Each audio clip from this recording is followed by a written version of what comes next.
When did you feel like you really made it? Do you have a pivotal moment when you felt like I made it? I did it. It was actually a little bit overnight in terms of how many people came to our events. I think that that's the most visual portion of it, because I can look at site traffic and it's like, okay, maybe we used like a keyword that was really key or something.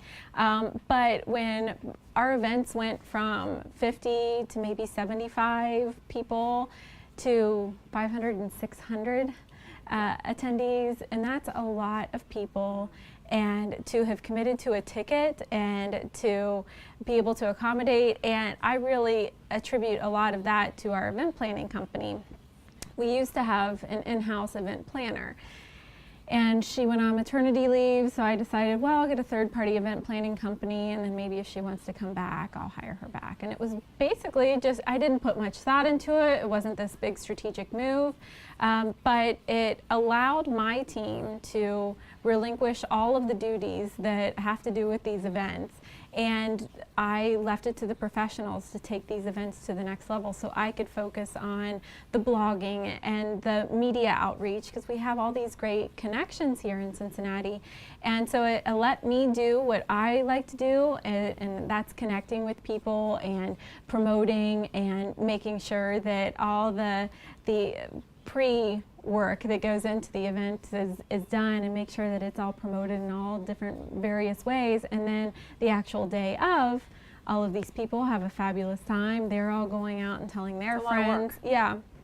So that was about 2 years ago that our events went from 50 to 500. It was like, wait, that was like 3 months ago that we were having these small events, and then something big happened. I don't know what it was, and the only thing that changed was the event planning company and the amount of work that was relinquished from my team to focus on other things. I mean, do you think that was really it? That was the key move? Well, right around the same time, we had just, I started to blog for Cincinnati.com. I had started to do some work for Fox 19 and Star 64, but it was only because I stopped working so much on the planning of events.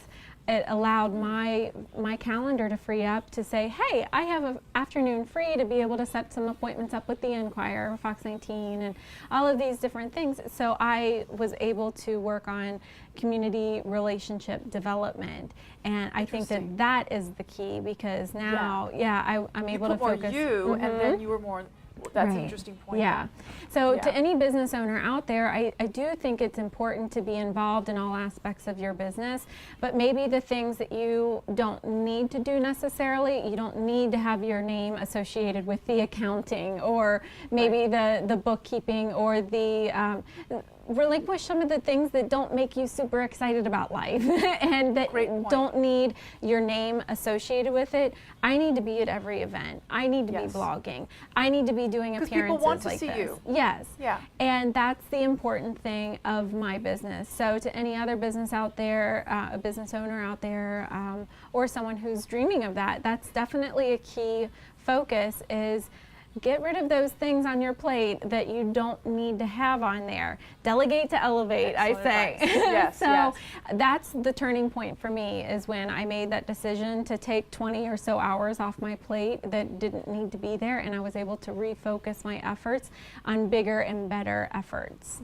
No, that's an excellent point. And somewhere where you did say, is knowledge or skills, you said why being highly skilled in your field is not enough to run a successful company. What do you mean by that? So is that sort of the same tangent, or? Because that's an interesting. that is an interesting quote, and I just saw that. Why is being highly skilled in your field not obviously? Well, I think that just fashion, for example, especially now in the day where anyone can have a blog, anyone can love fashion, but then they come to me and they say, "How do you make this your full-time thing?" Well, I can't just love fashion. I can't just be skilled and knowing everything about the design and fabrics and who designs this and that. You also have to know how to make it work business-wise. Anything that you want to pursue as a profession, if you want to take that passion to profession, you have to broaden your skill base. And I think that that is the important message there. I had to learn the accounting side, the marketing side, the graphic design, the web streaming video, all of this. And Yeah. it's all in addition to my love for fashion. Right. So I think that that's so important.